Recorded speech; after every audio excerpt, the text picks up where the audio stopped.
I mean, from just the pure calculation standpoint, it's going to be consistent with what people do in 201E and their performance graphs in terms of calculating TSR. I think it's based on a hypothetical $100 investment. Effectively, what it'll be is cumulative periods. So when you have your 5 years, that first year, right, when you're reporting for that first year, it'll be that year's TSR, but then it'll be 2 years, then 3 years, then 4 years, then 5 years cumulative.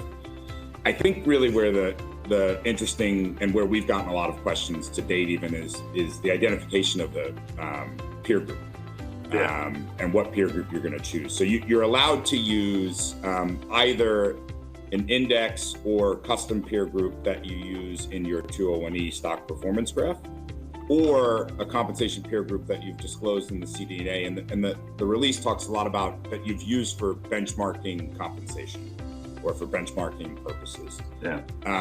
That's led to, I think, some lack of clarity. I think personally, and I know Mike and I and Audrey and I have talked about this a little bit, people question whether, if I have a peer group in the 201E table, do I have to use that one, and can I not use the C? I think you're allowed to choose. I don't think the rule reads differently.